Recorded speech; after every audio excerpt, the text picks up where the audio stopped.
ਹੈ ਭੀ ਸੱਚ। ਵਾਹਿਗੁਰੂ ਵਾਹਿਗੁਰੂ ਜੀ ਕਾ ਖਾਲਸਾ ਜੀ ਕੀ ਫਤਿਹ। ਹਾਂਜੀ, ਦੂਜਾ ਅਧਿਆਏ ਦੀ ਅੱਜ ਆਰੰਭਤਾ ਕਰਨੀ ਆ। ਪੜ੍ਹੋ ਭਾਈ ਸਾਹਿਬ, ਪੜ੍ਹ ਦੋ, ਤੁਸੀਂ ਪੜ੍ਹ ਦੋ। ਦੋਹਰਾ ਲੋਭ ਮੂਢ ਸਹਿਸਾ ਕਪਟ, ਝੂਠ ਅਵਿਦਿਆ ਅਸੋਚ, ਸਾਤ ਦੋਖ ਜਹ ਨਾਰ ਮੈਂ, ਸਦਾ ਸਹਾਈ ਕਰੋਚ। ਲੋਭ ਮੂਢ ਸਹਿਸਾ ਕਪਟ, ਝੂਠ ਅਵਿਦਿਆ ਅਸੋਚ, ਸਾਤ ਦੋਖ ਜਹ ਸਦਾ ਸਹਾਈ ਕਰੋਚ। ਵਾਹਿਗੁਰੂ ਜੀ ਕਾ ਖਾਲਸਾ ਵਾਹਿਗੁਰੂ ਜੀ ਕੀ ਫਤਿਹ। ਕਲਗੀਧਰ ਪਾਤਸ਼ਾਹ ਜੀਆਂ ਦੀ ਕਿਰਪਾ ਸਦਕਾ ਜੋ ਨਿਤ ਪ੍ਰਤ ਆਪਾਂ ਚਾਣਕਿਆ ਰਾਜਨੀਤੀ ਗ੍ਰੰਥ ਦੀ ਵਿਚਾਰ ਆਰੰਭ ਕੀਤੀ ਆ, ਸਾਰੇ ਸਿੰਘਾਂ ਨੇ ਰਲ ਮਿਲ ਕਰਕੇ ਅੱਜ ਆਪਾਂ ਦੂਜੇ ਅਧਿਆਏ ਦੀ ਆਰੰਭਤਾ ਕਰਨੀ ਆ। ਸੋ ਪਹਿਲੇ ਅਧਿਆਏ ਤੋਂ ਕਵੀ ਜੀ ਜਿਹੜੀ ਇਹ ਲਿਖਤ ਸਾਨੂੰ ਦੱਸਣਾ ਕਰਦੇ ਆ, ਜਿਹੜਾ ਉਪਦੇਸ਼ ਦਿੰਦੇ ਆ, ਉਹਨੂੰ ਆਪਾਂ ਸਮਝਣ ਦਾ ਯਤਨ ਕਰਨਾ ਆ। ਕਈ ਵਾਰ ਕੁਝ ਬਚਨ ਇਹੋ ਜਿਹੇ ਵਿੱਚ ਆ ਜਾਂਦੇ ਆ ਜਿਨ੍ਹਾਂ ਬਚਨਾਂ ਨੂੰ ਗੁਰਮਤਿ ਦੇ ਅਨੁਕੂਲ ਆਪਾਂ ਨਹੀਂ ਸਮਝਦੇ, ਪਰ ਇੱਦਾਂ ਹੈ ਕਿ ਆਪਾਂ ਅੱਖਰੀ ਅਰਥਾਂ ਵਾਸਤੇ, ਜਿਵੇਂ ਭਾਸ਼ਾ ਦੇ ਗ੍ਰੰਥ ਜਿਹੜੇ ਹੁੰਦੇ ਆ ਨਾ, ਆਪਾਂ ਅੱਖਰੀ ਅਰਥਾਂ ਵਾਸਤੇ ਵੀ ਇਹਨਾਂ ਨੂੰ ਲੈਣੇ, ਇਹਨਾਂ ਤੋਂ ਅਰਥ ਲੈ ਕਰਕੇ ਤੇ ਆਪਾਂ ਗੁਰਬਾਣੀ ਦੇ ਅਰਥ ਖੋਲ੍ਹਣੇ ਹੁੰਦੇ ਆ। ਇਕੱਠੇ ਅਰਥ ਮਿਲ ਜਾਂਦੇ, ਜਿਵੇਂ ਆਪਾਂ ਪਹਿਲੇ ਅਧਿਆਏ 'ਚ ਕਿੰਨੇ ਅਰਥ ਇੱਕੇ ਥਾਂ ਹੀ ਮਿਲ ਗਏ। ਜੇ ਆਪਾਂ ਗੁਰਬਾਣੀ 'ਚ ਇੱਕੇ ਥਾਂ ਇੰਨੇ ਅਰਥ ਇਕੱਠੇ ਲੱਭਣੇ ਹੋਣ ਨਾ ਤੇ ਸਮਾਂ ਲੱਗੂਗਾ ਬਹੁਤ। ਫਿਰ ਕੁਝ ਜਿਹੜੀਆਂ ਪਹੇਲੀਆਂ ਹੁੰਦੀਆਂ ਉਹ ਵੀ ਸੁਲਝ ਜਾਂਦੀਆਂ। ਸੋ ਇਸ ਕਰਕੇ ਨਾਲੇ ਜਿਹੜੇ ਗ੍ਰੰਥ ਰਾਜਨੀਤੀ ਦਾ ਇਹ ਗ੍ਰੰਥ ਹੈ, ਇਹ ਸਾਨੂੰ ਸੰਸਾਰ ਦੇ ਵਿੱਚ ਵਿਚਰਨ ਦੀ ਵੀ ਜਾਚ ਸਿਖਾਉਂਦਾ ਆ। ਸੋ ਦੂਜੇ ਅਧਿਆਏ ਤੋਂ ਆਪਾਂ ਆਰੰਭਤਾ ਜਿਹੜੀ ਕੋਈ ਸਮਝ ਨਹੀਂ ਹੁੰਦੀ। ਸਹਿਸਾ ਨਾਮ ਆ ਫਿਕਰ ਦਾ, ਸਹਿਸਾ ਫਿਕਰ ਦਾ। ਕਹਿੰਦੇ ਕਪਟ ਨਾਮ ਆ ਧੋਖੇ ਦਾ, ਸਹਿਸਾ ਨਾਮ ਸ਼ੰਕੇ ਦਾ ਵੀ ਆ, ਸਹਿਸਾ ਨਾਮ ਦੁਚਿੱਤੀ ਦਾ ਵੀ ਆ, ਵੀ ਮਤਲਬ ਅੱਧਾ ਦਿਮਾਗ ਉੱਧਰ ਤੇ ਅੱਧਾ ਉੱਧਰ। ਫਿਕਰ ਤੇ ਸਹਿਸਾ ਇਹ ਦੋ ਅਰਥ ਇਹਦੇ ਲੱਗ ਜਾਂਦੇ। ਹਾਂਜੀ, ਕਪਟ ਧੋਖਾ, ਝੂਠ ਦਾ ਝੂਠ, ਅਵਿਦਿਆ ਦਾ ਕੀ ਆ ਵੀ ਗਿਆਨ ਨਾ ਹੋਣਾ, ਅਗਿਆਨਤਾ, ਕਿਸੇ ਗੱਲ ਦਾ ਪਤਾ ਹੀ ਨਾ ਹੋਣਾ।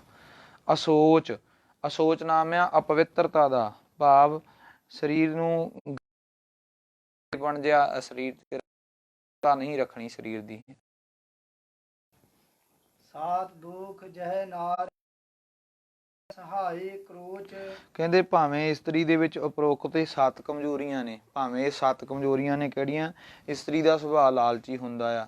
ਜਿਹੜੀ ਇਸਤਰੀ ਦਾ ਸੁਭਾਅ ਲਾਲਚੀ ਹੈ, ਜਿਹੜੀ ਇਸਤਰੀ ਦਾ ਸੁਭਾਅ ਭਾਵੇਂ ਉਹ ਬੇਸਮਝ ਹੈ, ਮੂਰਖਤਾਈ ਵੀ ਹੈਗੀ ਉਹਦੇ 'ਚ, ਸਹਿਸਾ ਸ਼ੰਕਾ ਫਿਕਰ ਬਹੁਤ ਜ਼ਿਆਦਾ ਉਹ ਕਰਦੀ ਹੈ। ਕਹਿੰਦੇ ਕਪਟ ਧੋਖਾ ਵੀ ਕਰਨ ਤੋਂ ਸੰਕੋਚ ਨਹੀਂ ਕਰਦੀ, ਝੂਠ ਵੀ ਬੋਲਦੀ ਆ, ਅਗਿਆਨਤਾ ਵੀ, ਅਸੋਚ ਪਵਿੱਤਰਤਾ ਵੀ ਹੈ। ਸਾਤ ਦੋਖ ਜਹ ਨਾਰ ਮੇਂ, ਔਰਤ, ਜਿਸ ਔਰਤ ਦੇ ਵਿੱਚ 7 ਦੋਖ ਦੱਤਾਤਰੇయ ਨੇ ਮੱਥਾ ਟੇਕਿਆ, ਕਹਿੰਦੇ ਮੈਂ ਤੇਰੇ ਤੋਂ ਸਿੱਖਿਆ ਲਈ ਆ ਤੇ ਮਿਹਨਤ ਕਰਕੇ ਕੋਈ ਵੀ ਕੰਮ ਜਿਹੜਾ ਉਹ ਸਾਰ ਹੋ ਸਕਦਾ। ਸੋ ਸਿੱਖਿਆ ਜਿਹੜੀ ਹੈ ਨਹੀਂ ਕਿ ਆਪਾਂ ਵਿਸ਼ੇਸ਼ ਇੱਕ ਬੰਦੇ ਕੋਈ ਲੈਣੀ, ਉਹ ਕਿਤੇ ਵੀ ਲਈ ਜਾ ਸਕਦੀ ਹੈ। ਉਹ ਨਾ ਕਿੰਨਰ ਨੇ ਵੀਡੀਓ 'ਚ ਦੱਸਿਆ ਵੀ ਅਸੀਂ ਇਨਸਾਨ ਤੇ ਔਰਤ ਤੇ ਮਰਦ ਦੇ ਵਿੱਚ ਫਰਕ ਕੀ ਆ। ਬੜੀ ਸੋਹਣੀ ਵੀਡੀਓ ਮੈਂ ਸ਼ੇਅਰ ਵੀ ਕੀਤੀ ਸੀ ਉਹਦੇ ਤੇ ਆਪਣੇ ID ਤੇ, ਕਿ ਉਹ ਕਹਿੰਦੇ ਵੀ ਔਰਤ ਨੇ ਬੰਦੇ ਨੂੰ ਮਜਬੂਰ ਕਰ ਦਿੱਤਾ। ਅੱਜ ਦੀ ਔਰਤ ਨੇ, ਨਿੰਦਿਆ ਨਹੀਂ ਮੈਂ ਔਰਤ ਦੀ ਕਰਦਾ, ਸਾਰੀਆਂ ਔਰਤਾਂ ਨਹੀਂ ਆ, ਜਿਹੜੇ ਅੱਜ ਦਾ ਜਿਹੜਾ ਸਮਾਂ ਚੱਲ ਰਿਹਾ ਨਾ, ਅੱਜ ਦੇ ਸਮੇਂ ਦੇ ਵਿੱਚ ਅਸੀਂ ਕੀ ਬਣ ਗਈ ਆ ਕਿ ਮੈਂ ਵਧੀਆ ਨੌਕਰੀ ਕਰੂੰਗਾ ਤੇ ਮੈਨੂੰ ਵਧੀਆ ਘਰ ਵਾਲੀ ਮਿਲੂਗੀ। ਜੇ ਮੈਂ ਵਧੀਆ ਨੌਕਰੀ ਨਾ ਕਰੂੰਗਾ, ਮੇਰੇ ਕੋਲ ਜਾਇਦਾਦ ਨਾ ਹੋਊਗੀ ਤੇ ਮੈਂ ਕਦੀ ਵੀ ਸੋਹਣੀ ਘਰ ਦੀ ਮੈਂ ਵਿਆਹ ਨਹੀਂ ਸਕਦਾ। ਤੇ ਕਹਿੰਦੇ ਉਹ ਕਹਿੰਦਾ ਹੁੰਦਾ, ਉਹ ਦੱਸਦਾ, ਕਹਿੰਦਾ ਵੀ ਔਰਤ ਜਿਹੜੀ ਆ ਬੰਦੇ ਨੂੰ ਪੈਦਾ ਹੁੰਦਿਆਂ ਹੀ ਪਤਾ ਲੱਗ, ਉਹਨੂੰ ਇਹ ਸਮਝ ਆਉਣੀ ਸ਼ੁਰੂ ਹੋ ਜਾਂਦੀ ਵੀ ਜੇ ਮੈਂ ਮਾਲਦਾਰ ਹੋਊਂਗਾ, ਪੈਸੇ ਵਾਲਾ ਹੋਊਂਗਾ ਤੇ ਚੰਗੀ ਚੀਜ਼ ਖਰੀਦ ਪਾਊਂਗਾ। ਉਹਨੂੰ ਇਹ ਦੱਸਿਆ ਜਾਂਦਾ ਵੀ ਭੈਣ ਵੇਚਣੀ ਆ ਤੇ ਘਰ ਦੀ ਖਰੀਦਣੀ ਆ। ਮਤਲਬ ਹੁਣ ਜਿੱਥੇ ਭੈਣ ਦਾ ਵੀ ਜਿੱਥੇ ਰਿਸ਼ਤਾ ਕਰਨਾ, ਉੱਥੇ ਇਹੀ ਵੇਖਣਾ ਵੀ ਜਾਇਦਾਦ ਕਿੱਥੇ ਆ। ਜਾਇਦਾਦ ਨੂੰ ਰਿਸ਼ਤਾ ਹੁੰਦਾ ਵਾ, ਨਾ ਕਿ ਉਹਦੇ ਗੁਣਾਂ ਨੂੰ ਹੁੰਦਾ ਆ। ਉਹ ਬੰਦੇ ਦਾ ਮਨ ਫਿਰ ਉਸ ਤਰ੍ਹਾਂ ਦਾ ਹੀ ਹੋ ਜਾਂਦਾ ਵਾ, ਬੰਦੇ ਨੇ ਫਿਰ ਆਪੇ ਹੀ ਔਰਤ ਦੀ ਰਕਸ਼ਾ ਕਰਨ ਤੋਂ ਹਟ ਜਾਣਾ। ਬੰਦੇ ਨੂੰ ਔਰਤ ਜਿਹੜੀ ਆ ਉਹ ਇਸ ਤਰ੍ਹਾਂ ਦੀ ਸਿੱਖਿਆ ਨਾ ਦੇਵੇ। ਔਰਤ ਦੀ ਆਪਣੀ ਵੀ ਬਿਰਤੀ ਆ। ਔਰ ਕਿਹੜੀ ਜਨਾਨੀ ਕਹੂਗੀ ਵੀ ਬੰਦੇ ਕੋਲ ਕਾਰ ਨਹੀਂ, ਸਕੂਟਰ ਨਹੀਂ, ਮੋਟਰਸਾਈਕਲ ਨਹੀਂ, ਘਰ ਨਹੀਂ, ਗੱਡੀ ਨਹੀਂ, ਪਰ ਉਹਦੇ ਕੋਲ ਬਾਣੀ ਆ, ਜੀਵਨ ਆ, ਬਾਣਾ ਆ ਤੇ ਮੈਂ ਉਹਦੇ ਨਾਲ ਵਿਆਹ ਕਰਾਵਾਂ? ਹੈ ਕੋਈ ਇਸ ਤਰ੍ਹਾਂ ਦੀ? ਕੋਈ ਨਹੀਂ ਵਹਿੰਦੀ। ਉਹਨਾਂ ਨੂੰ ਵੀ ਇਹ ਚਾਹੀਦਾ ਵੀ ਚੰਗਾ ਮਾਲਦਾਰ ਹੋਊਗਾ ਤੇ ਮੈਂ, ਮਤਲਬ ਔਰਤ ਹੀ ਵੇਖ ਰਹੀ ਆ ਤੇ ਮਰਦ ਦੀ ਬਿਰਤੀ ਖਰੀਦਣ ਵਾਲੀ ਬਣ ਗਈ ਹੈ। ਮਰਦ ਬਲ ਵਾਲਾ ਆ, ਸ਼ਕਤੀਸ਼ਾਲੀ ਆ ਮਰਦ, ਇਸ ਕਰਕੇ ਮਰਦ ਦੇ ਸਰੀਰਕ ਸ਼ਕਤੀ ਹੋਣ ਕਰਕੇ ਔਰਤ ਦੇ ਵਿੱਚ ਦਿਮਾਗੀ ਸ਼ਕਤੀ ਜ਼ਿਆਦਾ, ਉਹ ਅੱਗੇ ਆ ਜਾਣਾ ਵਾ ਵੀ 4 ਗੁਣਾ ਵੱਧ ਔਰਤ ਦਾ ਬੰਦੇ ਨਾਲੋਂ ਦਿਮਾਗ ਆ। ਕਸੂਰ ਇੱਥੇ ਔਰਤ ਦਾ ਵੀ ਨਹੀਂ ਆ ਤੇ ਕਸੂਰ ਇੱਥੇ ਬੰਦੇ ਦਾ ਵੀ ਨਹੀਂ ਆ, ਕਸੂਰ ਸਾਡੀ ਸੋਚ ਦਾ ਆ। ਸਾਡੀ ਸੋਚ ਦੇ ਵਿੱਚ ਕਮਜ਼ੋਰ ਆ ਗਈ ਆ, ਕਮਜ਼ੋਰੀ ਇਹੋ ਜਿਹੀ ਆ ਗਈ ਆ ਕਿ ਬੰਦੇ ਨੂੰ ਅਸੀਂ ਇਹੋ ਜਿਹਾ ਬਣਾਈ ਜਾ ਰਹੇ ਹਾਂ ਕਿ ਤੂੰ ਵੇਚਣਾ ਤੇ ਖਰੀਦਣਾ ਹੈ, ਤੇ ਔਰਤ ਨੂੰ ਅਸੀਂ ਇਹੋ ਜਿਹਾ ਬਣਾਈ ਜਾ ਰਹੇ ਹਾਂ ਵੀ ਤੂੰ ਵਿਕਣਾ ਆ, ਹਨਾ। ਉਹ ਕਿਸੇ ਕਦੀ ਉਹ ਨੂੰਹ ਦੇ ਰੂਪ ਚ ਖਰੀਦੀ ਜਾਂਦੀ ਹੈ, ਕਦੀ ਧੀ ਦੇ ਰੂਪ ਚ ਵੇਚੀ ਜਾਂਦੀ ਹੈ। ਮਤਲਬ ਉਹ ਵੀ ਸਿਰਫ ਇੱਕ ਪੈਸੇ ਤੱਕ ਹੀ ਸੀਮਿਤ ਹੋ ਗਈ ਆ। ਅਸਲੀਅਤ ਤੋਂ ਉਹ ਵੀ ਨਹੀਂ ਵਾਕਫ, ਤੇ ਅਸਲੀਅਤ ਤੋਂ ਵਾਕਫ ਉਹ ਵੀ ਨਹੀਂ ਜਿਹਨੇ ਜਿਹੜਾ ਖਰੀਦ ਰਿਹਾ ਆ ਤੇ ਜਿਹੜੀ ਖਰੀਦੀ ਜਾ ਰਹੀ ਹੈ। ਦੋਵਾਂ ਨੂੰ ਅਸਲੀਅਤ ਤੋਂ ਦੂਰ ਹੋ ਗਿਆ। ਉਹਦਾ ਕਾਰਨ ਕੀ ਆ? ਅਗਿਆਨਤਾ। ਮਨੁੱਖ ਦੇ ਵਿੱਚ ਇੰਨੀ ਜ਼ਿਆਦਾ ਅਗਿਆਨਤਾ ਆ ਚੁੱਕੀ ਆ ਕਿ ਮਨੁੱਖ ਆਪਣੇ ਆਪ ਨੂੰ ਭੁੱਲ ਕੇ, ਪਰਮਾਤਮਾ ਨੂੰ ਭੁੱਲ ਕੇ, ਵਾਹਿਗੁਰੂ ਦੇ ਨਾਮ ਨੂੰ ਭੁੱਲ ਕੇ, ਸੱਚਾਈ ਨੂੰ ਛੱਡਦਾ ਹੋਇਆ ਝੂਠ ਦੇ ਨਾਲ ਪਿਆਰ ਕਰ ਬੈਠਾ ਵਾ। ਇਹ ਕਹਿੰਦੇ ਵੀ ਭਾਵੇਂ ਔਰਤ ਦੇ ਵਿੱਚ ਇਹ 7 ਦੋਸ਼ ਵੀ ਹੋਣ, ਪਰ ਤੂੰ ਸਹਾਇਤਾ ਕਰਨੀ ਆ ਔਰਤ ਦੀ, ਖਰੀਦਣ ਵੇਚਣ ਵਾਲਾ ਕੰਮ ਕਦੀ ਨਹੀਂ ਕਰਨਾ। ਜੋ ਨਿਸ਼ਚੈ ਕੋ ਛਾੜ ਕੇ, ਜੋ ਜਿਹੜਾ ਨਿਸ਼ਚੈ ਯਕੀਨ ਦਾ, ਕਹਿੰਦੇ ਜਿਹੜੀ ਕਰੈ ਅਨਿਸ਼ਚੈ ਚਾਹੇ। ਅਨਿਸ਼ਚੈ ਨਾਮ ਆ ਨਾਮ ਰਹਿਤ ਦਾ, ਨਿਸ਼ਚੈ ਨਾਮ ਆ ਸੱਚ ਦਾ। ਜਿਹੜੀ ਸੱਚ ਤੋਂ ਰਹਿਤ ਚੀਜ਼ ਆ, ਸੱਚ ਤੋਂ ਰਹਿਤ ਭਾਵ ਝੂਠ, ਸੱਚ ਤੋਂ ਰਹਿਤ ਤੇ ਝੂਠ ਹੀ ਹੋ ਸਕਦਾ। ਸੋ ਕਹਿੰਦੇ ਜਿਹੜਾ ਬੰਦਾ ਕਰੈ ਅਨਿਸ਼ਚੈ ਚਾਹੇ, ਚਾਹੇ ਦਾ ਇੱਛਾ, ਕਹਿੰਦੇ ਜਿਹੜਾ ਝੂਠ ਦੀ ਇੱਛਾ ਕਰਨ ਲੱਗ ਜਾਂਦਾ ਨਾ ਬੰਦਾ, ਸੱਚ ਨੂੰ ਛੱਡ ਕੇ ਤੇ ਝੂਠ ਦੀ ਇੱਛਾ ਕਰਦਾ ਸਾਰਾ ਦਿਨ। ਹੁਣ ਬਿਰਤੀ ਬਣੀ ਇਹੋ ਗਈ ਆ ਤੇ ਪੈਸਾ ਤੇ ਝੂਠ ਆ। ਆਪਾਂ ਜਾਣਦੇ ਆ ਮਾਇਆ ਝੂਠ ਆ। ਮਾਇਆ ਭਾਵੇਂ ਮਾਇਆ ਗੁਜਰਾਨ ਹੈ, ਮਾਇਆ ਛੱਡ ਕੇ ਝੂਠੀ ਗੱਲ ਦੇ ਨਾਲ ਜਿਹੜਾ ਕਹਿੰਦੇ ਇੱਛਾ ਬਣਾ ਲੈਂਦਾ ਝੂਠ ਦਾ ਹੈ। ਤਿਨਕਾ ਝੂਠ ਅਨਿਸ਼ਚੈ ਆਹੇ। ਉਹਨਾਂ ਦਾ ਕਹਿੰਦੇ ਤਿਨਕਾ ਨਿਸ਼ਚਾ ਜਾਤ ਹੈ। ਉਹਨਾਂ ਦੇ ਅੰਦਰੋਂ ਇੱਕ ਦਿਨ ਸਹਿਜੇ ਸਹਿਜੇ ਫਿਰ ਸੱਚ ਖਤਮ ਹੋ ਜਾਂਦਾ। ਹੁਣ ਹੋਇਆ ਕੀ ਹੈ? ਹੋ ਤੇ ਇਹੀ ਗਿਆ ਵਾ। ਹੁਣ ਨਿਸ਼ਚਾ ਖਤਮ ਹੋ, ਪਰਮਾਤਮਾ ਤੋਂ ਨਿਸ਼ਚਾ ਖਤਮ ਹੋਣ ਦਾ ਕਾਰਨ ਕਿਵੇਂ ਬਣਿਆ ਵਾ? ਵੀ ਅਸੀਂ ਪਹਿਲਾਂ ਇੱਧਰ ਆਏ, ਵੜਦਿਆਂ ਇੰਨੇ ਖਚਤ ਪਚਤ ਹੋ ਗਏ ਕਿ ਹੁਣ ਪਰਮਾਤਮਾ ਹੀ ਭੁੱਲ ਗਿਆ। ਸਚਾਈ ਸਾਨੂੰ ਇਹ ਭੁੱਲ ਚੁੱਕੇ ਆ ਕਿ ਜਗ ਸਭ ਝੂਠ ਹੈ, ਜਾਨ ਲੈ ਹੁਰੇ ਮੀਤ। ਜਗ ਦੀ ਰਚਨਾ ਜਿਹੜੀ ਝੂਠੀ ਹੈ, ਇਸ ਗੱਲ ਨੂੰ ਅਸੀਂ ਭੁੱਲ ਚੁੱਕੇ ਹਾਂ। ਮਹਾਰਾਜ ਕਹਿੰਦੇ ਜਾਣ ਲਓ। ਮਹਾਰਾਜ ਤੇ ਸਮਝਾ ਰਹੇ ਨਵੇਂ ਪਾਤਸ਼ਾਹ ਜੀ ਵਚਨ ਕਰਦੇ, ਕਹਿੰਦੇ ਜਾਣ ਲਓ ਵੀ ਜਗ ਦੀ ਰਚਨਾ ਝੂਠੀ ਹੈ। ਪਰ ਅਸੀਂ ਕੀ ਕਹਿੰਦੇ? ਨਹੀਂ।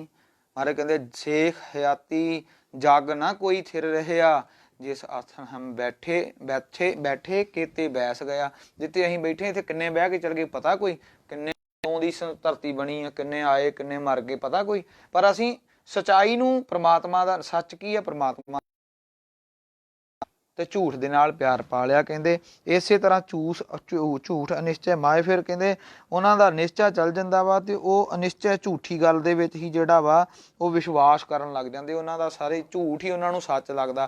ਹੁਣ ਸਾਡੇ ਕਈ ਕਥਾਵਾਦ ਕਹਿੰਦੇ ਨਹੀਂ ਹੈ ਹੀ ਸੰਸਾਰ ਆ, ਪਰਮਾਰਥ ਹੈ ਹੀ ਨਹੀਂ। ਉਹਦਾ ਕਾਰਨ ਕੀ? ਉਹਨਾਂ ਦਾ ਅਨਿਸ਼ਚਾ ਵਿਸ਼ਵਾਸ ਹੀ ਉਹਨਾਂ ਨੂੰ ਸੱਚ ਤੇ ਆ ਗਿਆ ਵਾ। ਉਹਨਾਂ ਨੂੰ ਕਈ ਬੰਦੇ ਸੋਚਦੇ ਲੈ ਵੀ ਇਹ RSS ਦਾ ਹੀ, ਲੈ ਵੀ ਆਹ ਫਲਾਣੀ ਏਜੰਸੀ ਦਾ ਬੰਦਾ। ਉਹ ਏਜੰਸੀਆਂ ਜਿਹੜੀਆਂ ਵਾ ਉਹ ਏਦਾਂ ਨਹੀਂ ਖਰੀਦਦੀਆਂ ਕਿਸੇ ਨੂੰ, ਜਾਂ ਇਹੋ ਜਿਹਾ ਕਰਮ ਐਡੀ ਛੇਤੀ ਨਹੀਂ ਹੁੰਦਾ। ਉਹਨਾਂ ਦੇ ਅੰਦਰੋਂ ਹੀ ਸੱਚ ਦੇ ਨਾਲੋਂ ਉਹ ਟੁੱਟ ਚੁੱਕੇ ਆ। ਮੈਂ ਕਈ ਵਾਰ ਸੁਣਦਿਆਂ ਹੁੰਦਾ ਤੇ ਮੈਂ ਵੇਖਦਾ ਕਿ ਬੰਦੇ ਦੇ ਚਿਹਰੇ ਨੂੰ ਵੇਖੋ, ਚਿਹਰੇ ਤੋਂ ਜਿਹੜਾ ਬੰਦਾ ਵਿਕਿਆ ਹੋਊਗਾ ਪੈਸੇ ਕਰਕੇ, ਉਹਦਾ ਚਿਹਰਾ ਪੜਿਆ ਜਾ ਸਕਦਾ। ਉਹਦੇ ਚਿਹਰੇ ਤੇ ਕੁਝ ਹੋਰ ਤਰ੍ਹਾਂ ਦੀ ਉਹਦੀ ਹਾਵ ਭਾਵ ਹੋਣਗੇ। ਜਿਹੜਾ ਬੰਦਾ ਅੰਦਰੋਂ ਗੱਲ ਕਰ ਰਿਹਾ ਹੋਊਗਾ ਉਹਦਾ ਹੋਰ ਹਾਵ ਭਾਵ ਹੋਣਗੇ। ਜਦੋਂ ਬੰਦਾ ਅੰਦਰੋਂ ਗੱਲ ਕਰਦਾ ਨਾ, ਅੰਦਰੋਂ ਉਹਦੇ ਚਿਹਰੇ ਦੇ ਹਾਵ ਭਾਵ ਜਿਹੜੇ ਉਹ ਬੰਦੇ ਨੂੰ ਪਤਾ ਲੱਗ ਜਾਂਦਾ। ਜਦੋਂ ਆਪਾਂ ਵੇਖਦੇ ਨਾ ਉਹਨਾਂ ਵੱਲ, ਉਹ ਮੈਨੂੰ ਇਹੋ ਮੈਂ ਸਮਝ, ਮੇਰੇ ਮਨ ਇਹ ਕਦੀ ਨਹੀਂ ਮੰਨਣ ਵਾਸਤੇ ਤਿਆਰ ਹੋਇਆ ਕਿ ਮਾਇਆ ਪਿੱਛੇ ਡਿੱਗੇ। ਮੇਰਾ ਮਨ ਇਹ ਮੰਨਦਾ ਵਾ ਵੀ ਬਿਲਕੁਲ ਇਹਨਾਂ ਨੂੰ ਨਿਸ਼ਚੈ ਝੂਠੀ ਗੱਲ ਤੇ ਵਿਸ਼ਵਾਸ ਆ ਗਿਆ, ਔਰ ਝੂਠ ਨੂੰ ਹੀ ਇਹ ਸੱਚ ਮਨਾਉਣ ਦਾ ਯਤਨ ਕਰ ਰਹੇ ਨੇ ਬੰਦੇ।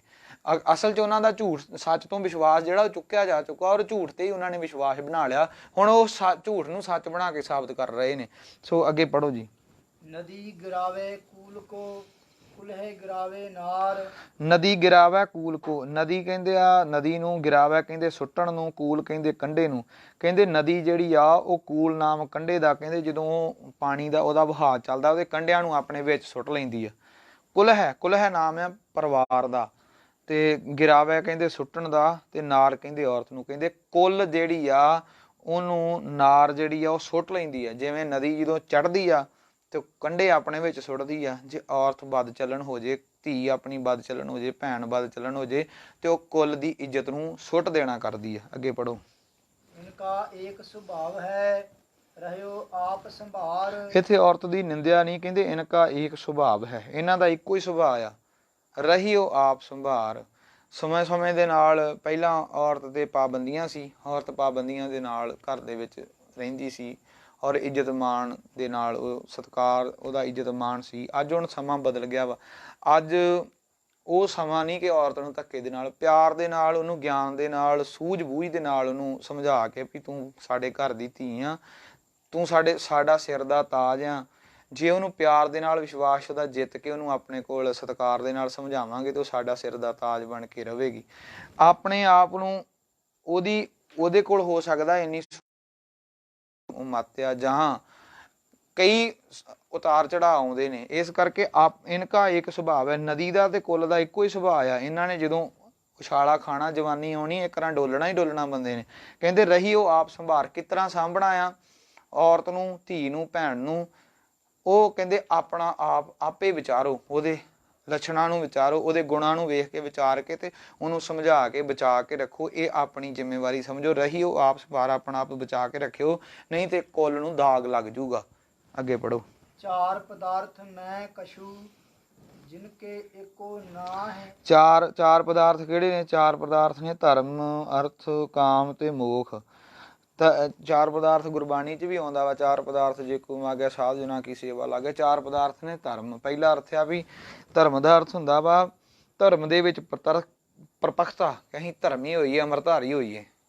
ਸਾਰਿਆਂ ਤੋਂ ਪਹਿਲਾਂ ਇਹ ਸਾਡੇ 'ਚ ਗੁਣ ਸਾਨੂੰ ਲੱਗਦਾ ਕਿ ਅਸੀਂ ਧਰਮੀ ਹੋਈਏ ਤਾਂ ਸਾਨੂੰ ਲੋਕ ਚੰਗਾ ਕਹਿਣਗੇ।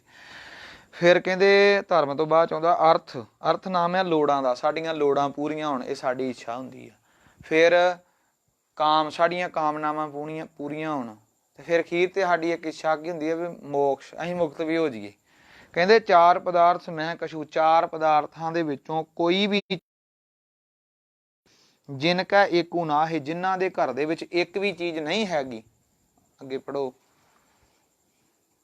ਜਨਮ ਜਨਮ ਦੁੱਖ ਹੈ ਤਿਨੇ ਮਰਨ ਭਲੋ ਜਗ ਮਾਹੇ। ਉਹਨਾਂ ਦਾ ਵਿਚਾਰਿਆਂ ਦਾ, ਕਹਿੰਦੇ ਜਿਨ੍ਹਾਂ ਦੇ ਘਰ 'ਚ ਖਾਣ ਨੂੰ ਆਟਾ ਨਹੀਂ, ਸਿਰ ਤੇ ਛੱਤ ਨਹੀਂ, ਹਾਂਜੀ, ਨਾ ਕੋਈ ਰੱਬ ਦਾ ਨਾਮ ਆ, ਨਾ ਕੋਈ ਧਰਮੀ ਆ, ਧਰਮ ਤੋਂ ਵੀ ਹੀਣੇ ਹੋਏ ਬੈਠੇ ਆ। ਕਹਿੰਦੇ ਉਹਨਾਂ ਨੂੰ ਜਨਮਾਂ ਜਨਮਾਂਤਰਾਂ ਦੇ ਦੁੱਖ ਲੱਗੇ ਹੋਏ ਆ।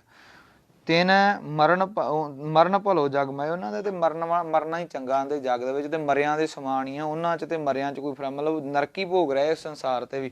ਕਹਿੰਦੇ ਮਰਨ ਭਲੋ ਜਗ ਮਾਹੇ, ਉਹਨਾਂ ਜਨਮਾਂ ਜਨਮਾਂ ਦੇ ਦੁੱਖ ਲੱਗੇ ਹੋਏ ਇੱਥੇ, ਬਸ ਉਹ ਭੋਗ ਹੀ ਰਹੇ। ਇਸ ਕਰਕੇ ਉਹਨਾਂ ਦਾ ਮਰਨਾ ਭਲਾ ਜੱਗ ਦੇ ਵਿੱਚ। ਜਿਹੜਾ ਮੈਂ ਤੁਹਾਨੂੰ ਕੱਲ ਅਲੱਗ ਦੋਹਰਾ ਲਿਖਾਇਆ ਸੀ, ਹੁਣ ਇੱਥੇ ਉਹ ਆਉਣਾ ਵਾ। ਕੰਨਿਆ ਵਰੈ ਕੁਲੀਨ ਕੀ, ਤੁਸੀਂ ਪੜ੍ਹ ਦਿਓ ਨਿਹੰਗ ਸਿੰਘ ਜੀ। ਕੰਨਿਆ ਵਰੈ ਕੁਲੀਨ ਕੀ ਯਦਪ ਰੂਪ ਕੀ ਹਾਨ। ਹਾਂ, ਕੰਨਿਆ ਕਹਿੰਦੇ ਆ ਔਰਤ ਨੂੰ, ਕੁੜੀ ਨੂੰ, ਧੀ ਨੂੰ। ਧੀ ਕਹਿੰਦੇ ਵਰੇ ਨਾਮ ਹੈ ਵਿਆਹੁਣ ਦਾ। ਕਹਿੰਦੇ ਕੰਨਿਆ ਵਰੈ ਕੁਲੀਨ ਕੀ, ਕੁੱਲ ਈਨ, ਜਿਹਦੀ ਉੱਚੀ ਕੁੱਲ ਹੋਵੇ ਨਾ, ਕਹਿੰਦੇ ਉਹਦੀ ਕੁੜੀ ਦੇ ਨਾਲ ਆਪਣਾ ਰਿਸ਼ਤਾ ਕਰੇ। ਇਹ ਨਾ ਵੇਖੇ ਕਿ ਅਮੀਰ ਆ ਜਾਂ ਗਰੀਬ ਆ। ਅਮੀਰੀ ਤੇ ਗਰੀਬੀ ਕੁੱਲ, ਉੱਚੀ ਕੁੱਲ ਦੇ ਨਾਲ ਸੰਬੰਧ ਨਹੀਂ ਰੱਖਦੀ। ਕੰਨਿਆ ਵਰੈ ਕੁਲੀਨ ਕੀ, ਉੱਚੀ ਕੁੱਲ ਵਾਲੇ ਦੇ ਨਾਲ, ਸ੍ਰੇਸ਼ਟ ਵਿਚਾਰਾਂ ਵਾਲੀ ਕੁੱਲ ਵਾਲੇ ਬੰਦੇ ਦੇ ਨਾਲ ਉਹਦੀ ਧੀ ਨੂੰ ਵਿਆਹੁਣਾ ਕਰੇ। ਜਦਪ ਰੂਪ ਕੀ ਹਾਨ, ਜਦੋਂ ਕਿ ਰੂਪ ਤੋਂ ਹਾਨ, ਭਾਵੇਂ ਉਹ ਸੋਹਣੀ ਸੁਨੱਖੀ ਨਾਮ ਹੀ ਹੋਵੇ, ਜੇ ਸੋਹਣੀ ਨਹੀਂ ਵੀ ਆ ਨਾ ਪਰ ਉਹ ਚੰਗੀ ਕੁੱਲ ਵਾਲੀ ਆ ਤੇ ਉਹਦੇ ਨਾਲ ਵਿਆਹ ਜ਼ਰੂਰ ਕਰਵਾਵੇ। ਕਹਿੰਦੇ ਕੁੱਲ ਨੂੰ ਵੇਖੇ, ਉਹਦੇ ਪਰਿਵਾਰ ਦੇ ਜੀਵਨ ਆਚਰਨ ਨੂੰ ਵੇਖੇ, ਔਰ ਕਦੀ ਵੀ ਉਹਦੇ ਪਰਿਵਾਰ ਦੇ ਜੀਵਨ ਆਚਰਨ ਤੋਂ ਬਾਹਰ ਜਾ ਕਰਕੇ ਵਿਆਹ ਨਾ ਕਰਾਵੇ। ਜੇ ਸ੍ਰੇਸ਼ਟ ਵਿਚਾਰਾਂ ਵਾਲੀ ਕੁੱਲ ਦੇ ਵਿੱਚੋਂ ਆ ਨਾ ਤੇ ਉਹਦੇ ਨਾਲ ਵਿਆਹ ਜ਼ਰੂਰ ਕਰਾਵੇ, ਭਾਵੇਂ ਉਹ ਰੂਪ ਤੋਂ ਨਾ ਹੀ ਚੰਗੀ ਹੋਵੇ, ਸੋਹਣੀ ਨਾਮ ਹੀ ਹੋਵੇ। ਰੂਪਸ਼ੀਲ ਨਹਿ ਨੀਚ ਕੀ ਕੀਜੈ ਵਿਆਹ ਸਮਾਨ। ਕਹਿੰਦੇ ਰੂਪਸ਼ੀਲ ਨਹਿ ਨੀਚ ਕੀ, ਰੂਪ ਭਾਵੇਂ ਜਿੰਨਾ ਮਰਜ਼ੀ ਸੋਹਣਾ ਹੋਵੇ ਪਰ ਸੀਲ ਸੁਭਾਅ, ਠੰਡੇ ਸੁਭਾਅ ਵਾਲੀ ਨਾ ਹੋਵੇ ਤੇ ਨੀਚ ਕੁੱਲ ਦੀ ਨਾ ਹੋਵੇ। ਨੀਚ ਮਤਲਬ ਕੁੱਲ ਨਾਮ, ਨੀਚ ਕੁੱਲ ਕਿਹਨੂੰ ਕਿਹਾ ਜਾਂਦਾ ਆ? ਇਹ ਨਹੀਂ ਕਿ ਕਿਸੇ ਵਿਸ਼ੇਸ਼ ਜਾਤੀ ਨੂੰ ਨੀਚ ਕਿਹਾ ਗਿਆ। ਇੱਥੇ ਵਿਸ਼ੇਸ਼ ਜਾਤੀ ਨੂੰ ਨੀਵਾਂ ਨਹੀਂ ਦਿਖਾਇਆ ਗਿਆ। ਜਿਨ੍ਹਾਂ ਦੇ ਵਿਚਾਰ ਨੀਚ ਨੇ, ਜਿਨ੍ਹਾਂ ਦੀ ਸੋਚ ਮਾੜੀ ਆ, ਕਹਿੰਦੇ ਜਿਨ੍ਹਾਂ ਦੀ ਮਾੜੀ ਸੋਚ ਆ, ਪਰਿਵਾਰ ਦੇ ਜੀਵਨ ਆਚਰਨ ਦੇ ਵਿੱਚ ਕੋਈ ਗੁਣ ਨਹੀਂ, ਉਹਨਾਂ ਦੀ ਭਾਵੇਂ ਕੁੜੀ ਜਿੰਨੀ ਮਰਜ਼ੀ ਸੋਹਣੀ ਹੋਵੇ ਕਦੀ ਵੀ ਵਿਆਹੁਣੀ ਨਾ ਕਰੇ। ਉਹ ਆਪਣੇ ਜੀਵਨ ਦੇ ਅਗਲੇ ਕਹਿੰਦੇ ਕੀਜੈ ਵਿਆਹ ਸਮਾਨ, ਕੀਜੈ ਵਿਆਹ ਬਰਾਬਰ ਦੇ ਥਾਂ ਤੇ ਰਿਸ਼ਤਾ ਜਿਹੜਾ ਕਰਨਾ ਕਰੇ। ਜੇ ਵਿਆਹ ਸਮਾਨ ਦਾ ਨਾਮ ਹੈ ਬਰਾਬਰ। ਕਹਿੰਦੇ ਵਿਆਹ ਜਿਹੜਾ ਵਾ ਉਹ ਬਰਾਬਰ ਦੇ ਥਾਂ ਤੇ ਕਰੋ। ਜਿਹੋ ਜਿਹਾ ਸਾਡੇ ਪਰਿਵਾਰ ਦਾ ਜੀਵਨ ਆਚਰਣ ਆ ਉਹੋ ਜਿਹਾ ਹੀ ਅਗਲੇ ਦਾ ਹੋਣਾ ਚਾਹੀਦਾ। ਇਹ ਨਾ ਵੇਖੇ ਵੀ ਇਹ ਤਗੜੇ ਨੇ ਤਾਂ ਕੋਈ ਗੱਲ ਨਹੀਂ ਆ, ਮਾੜੀਆਂ ਮੋਟ ਸ਼ਰਾਬੀ ਨੇ ਆਪੇ ਹੋ ਜਾਣਾ ਸੈੱਟ। ਇਹ ਗੱਲਾਂ ਨਾ ਕਹਿੰਦੇ ਸੋਚੇ। ਕਈ ਵਾਰ ਕੀ ਸੋਚਦੇ ਆ ਆਪਾਂ, ਲੈ ਵੀ ਇਹਨੂੰ 30 ਕਿੱਲੇ ਪੈਲੀ ਆਉਂਦੀ ਆ ਤੇ ਕੋਈ ਗੱਲ ਨਹੀਂ, ਮੁੰਡਾ ਨਸ਼ਾ ਪੀਂਦਾ ਤੇ ਨਸ਼ਾ ਛਡਾ ਲਾਂਗੇ ਤੇ ਵਿਆਹ ਕਰ ਦਈਏ। ਕਹਿੰਦੇ ਇਸ ਤਰ੍ਹਾਂ ਦੀ ਗਲਤੀ ਕਦੀ ਨਾ ਕਰੇ। ਉਹਦੇ 'ਚ ਗੁਣ ਵੇਖੇ ਤੇ ਬਰਾਬਰਤਾ ਵੇਖੇ ਆਪਣੀ। ਜੇ ਜ਼ਿਆਦਾ ਆਪਣੇ ਤੋਂ ਜ਼ਿਆਦਾ ਵੱਡੇ ਵੱਲ ਵੀ ਧੀ ਵਿਆਹਾਂਗੇ ਉਹ ਵੀ ਮਾੜੀ ਆ। ਜੇ ਮਤਲਬ ਮੁੰਡਾ ਵੀ ਜ਼ਿਆਦਾ ਤਗੜੇ ਘਰ 'ਚ ਵਿਆਹ ਦਾਂਗੇ ਤੇ ਉਹ ਵੀ ਮਾੜਾ ਵਾ। ਬਰਾਬਰਤਾ ਤੇ ਹਮੇਸ਼ਾ ਰਿਸ਼ਤੇ ਜਿਹੜੇ ਉਹ ਕਰਨ ਦਾ ਯਤਨ ਕਰੇ। ਅੱਗੇ ਪੜੋ। ਨਾਰੀ ਕੁਬਜ ਕਰੂਪ ਕੋ ਚਤਰ ਵਿਆਹਤ ਨਾਹੇ। ਨਾਰੀ ਕਹਿੰਦੇ ਜਿਹੜੀ ਔਰਤ ਕੁੱਬੀ ਆ ਜਾਂ ਕਰੂਪ ਆ, ਸੋਹਣੀ ਨਹੀਂ ਆ, ਸਿਆਣੇ ਜਨ ਜਿਹੜੇ ਉਹਨੂੰ ਨਾ ਵਿਆਹਣ, ਉਹ ਨਹੀਂ ਵਿਆਹਣਾ ਕਰਦੇ। ਅੱਗੇ ਪੜੋ। ਕੁਬਜ ਨਾਮ ਆ, ਕੁਬਜ ਨਾਮ ਆ ਕੁੱਬੀ ਦਾ, ਕਰੂਪ ਨਾਮ ਆ ਕਾ ਨਾਮ ਰਹਿਤ ਦਾ, ਰੂਪ ਨਾਮ ਰੂਪ ਦਾ, ਜਿਹੜੀ ਰੂਪ ਤੋਂ ਹੀਣੀ ਆ। ਚਤਰ ਨਾਮ ਆ ਸਿਆਣੇ ਦਾ, ਵਿਆਹਤ ਨਾਮ ਆ ਵਿਆਹ ਦਾ। ਕਹਿੰਦੇ ਉਹ ਸਿਆਣੇ ਉਹਨੂੰ ਨਹੀਂ ਵਿਆਹਣਾ ਕਰਦੇ। ਹੋਏ ਸਰੂਪ ਕੁਲਹੀਨ ਮੈਂ ਵਿਆਹਤ ਨਹਿ ਸਰਮਾਹੇ। ਕਹਿੰਦੇ ਸੋਹਣੀ ਹੋਵੇ ਪਰ ਕੁਲਹੀਨ ਮਤਲਬ ਨੀਵੀਂ ਜਾਤ ਦੀ ਹੋਵੇ। ਇਹ ਜਾਤ ਇੱਥੇ ਅਰਥ ਜਾਤ ਲੱਗਣਾ ਵਾ। ਕੁਲਹੀਨ ਮਤਲਬ ਛੋਟੀ ਜਾਤ ਦੀ ਹੋਵੇ। ਕਿਸੇ ਇਹ ਨਾ ਸੋਚੇ ਕਿ ਮੈਂ ਬ੍ਰਾਹਮਣ ਆ ਜਾਂ ਮੈਂ ਛਤਰੀ ਆ ਤੇ ਮੈਂ ਕਿਸੇ ਨੀਵੀਂ ਜਾਤ ਦੇ ਵਿੱਚ ਵਿਆਹ ਨਹੀਂ ਕਰਾਉਣਾ। ਕਹਿੰਦੇ ਸੋਹਣੀ ਔਰਤ ਹੋਵੇ ਤੇ ਚੰਗੇ ਆਚਰਣ ਵਾਲੀ ਹੋਵੇ ਤੇ ਭਾਵੇਂ ਉਹ ਨੀਵੀਂ ਜਾਤ ਦੀ ਹੋਵੇ। ਵਿਆਹਤ ਨਹੀਂ ਸ਼ਰਮਾਏ, ਵਿਆਹ ਕਰਾਉਂਦਿਆਂ ਕਦੀ ਵਿਆਹਤ ਨਹੀਂ ਸ਼ਰਮਾਏ, ਸ਼ਰਮ ਨਾ ਕਰੇ ਉਹਦੇ ਨਾਲ ਵਿਆਹ ਕਰਾਉਣ ਤੋਂ। ਉਹਦੇ ਨਾਲ ਵਿਆਹ ਜਿਹੜਾ ਉਹ ਕਰਾ ਲੈਣਾ ਕਰੇ, ਕਿਉਂਕਿ ਉਹਦੇ ਕੋਲ ਸੁਹੱਪਣ ਆ ਔਰ ਉਹਦੇ ਕੋਲ ਸ੍ਰੇਸ਼ਟ ਗੁਣ ਨੇ। ਉਹਦੇ ਸ੍ਰੇਸ਼ਟ ਗੁਣਾਂ ਨੂੰ ਵਿਚਾਰ ਕੇ ਉਹਦੇ ਨਾਲ ਵਿਆਹ ਕਰਾ ਲਵੇ। ਕੰਚਨ ਹੋਏ ਜੋ ਕੀਚ ਮੈਂ ਵਿਖ ਮੈਂ ਅੰਮ੍ਰਿਤ ਹੋਏ। ਕੰਚਨ ਕਹਿੰਦੇ ਸੋਨੇ ਨੂੰ, ਹੋਏ ਜੋ ਕੀਚ ਪੈ। ਕਹਿੰਦੇ ਜੇ ਕੰਚਨ ਹੋਵੇ, ਹੋਏ ਦਾ ਅਰਥ ਹੋਵੇ ਜੋ ਕੀਚ ਮੈਂ, ਕੀਚ ਨਾਮ ਹੈ ਚਿੱਕੜ ਦਾ। ਜੇ ਸੋਨਾ ਕਹਿੰਦੇ ਚਿੱਕੜ ਦੇ ਵਿੱਚ ਡਿੱਗਾ ਹੋਵੇ ਨਾ, ਤਾਂ ਵਿਖ ਮੈਂ ਅੰਮ੍ਰਿਤ ਹੋਵੇ। ਵਿਖ ਨਾਮ ਹੈ ਜ਼ਹਿਰ ਦਾ, ਜ਼ਹਿਰ ਦੇ ਵਿੱਚ ਅੰਮ੍ਰਿਤ ਜਿਹੜਾ ਰਲਿਆ ਹੋਇਆ ਉਹ ਰਲਿਆ ਹੋਵੇ। ਵਿਖ ਮੈਂ ਦਾ ਅਰਥ ਹੈ ਵਿੱਚ, ਅੰਮ੍ਰਿਤ ਮੈਂ ਅੰਮ੍ਰਿਤ, ਹੋਏ ਦਾ ਮਤਲਬ ਹੋਵੇ। ਜੇ ਕਹਿੰਦੇ ਜ਼ਹਿਰ ਦੇ ਵਿੱਚ ਅੰਮ੍ਰਿਤ ਰਲਿਆ ਹੋਵੇ ਤਾਂ ਵਿਦਿਆ ਨਾਰੀ ਕੀਚ ਪੈ। ਨੀਚ, ਨੀਚ ਪਾਠ ਹੈ। ਵਿਦਿਆ ਨਾਰੀ ਨੀਚ ਪੈ ਚਾਰੋ ਲੀਜੈ ਸੋਏ। ਹਾਂ, ਵਿਦਿਆ ਹੋਵੇ ਜਿਹੜੀ ਉਹ ਨਾਰੀ ਕੋਲ ਹੋਵੇ ਜਾਂ ਨੀਚ ਕੋਲ ਹੋਵੇ।